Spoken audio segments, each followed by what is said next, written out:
In C++, like in C, we have static members or static variables. In a class, you can declare a certain member as static. For example, static int mcount. So I'll declare this member as static. But if I have to initialize this static data member, I'll have to initialize it outside class like this. Data type of the static variable int, class name, nComplex, scope resolution operator, right? The name of the variable mcount equal to 10. If I don't initialize it like this, I can keep it like that. It will be initialized to 0. But if I want to initialize it to certain value, so I can also explicitly mention 0.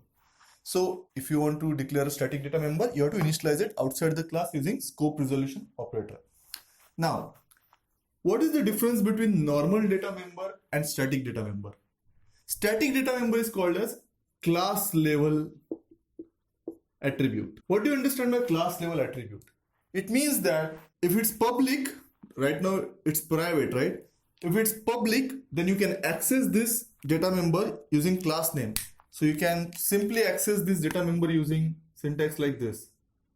nComplex, scope resolution operator, mcount. If it's a public member, you can simply print this using, let's say, cout, right? It's not public right now, so we won't be able to access like that, but this is a way. That's why it is called as class level attribute. You don't need to create object in order to access this data member. Now, second thing is, it is a shared variable.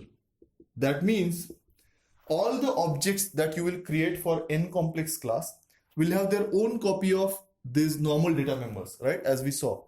But they will all share single copy of this static data member mcount.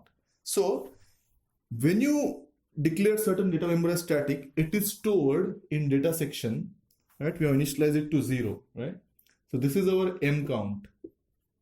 It will be stored in data section, and all the objects of the class. For example, I create nComplex C3 4,5, right? These are 3 objects, right? All 3 objects have their own copy of these 2 data members, real and imaginary. But they will all share the static data member mcount. It will not be created separately for each object. They'll all share this value from the data section, that is mcount, whatever that is, right? So this is a difference between normal data member and static data member. Your static data member can be accessed by your normal member function as well as your static member functions. So you can declare a member function as static like this. You can say static void display count. This is a static member function, right? So it is preceded by keyword static. And then you can write certain code as cout, and you can just say mcount, right? So you're just printing the mcount variable, static variable, using static member function. Your static member function can access only static data members. Your static member function cannot access your non-static or normal data members. Reason behind this is that this static member function is also a class level function. That means implicitly it does not receive this pointer. That means it does not have access to the data members, normal data members. It can only access static data members, which are again class level attributes.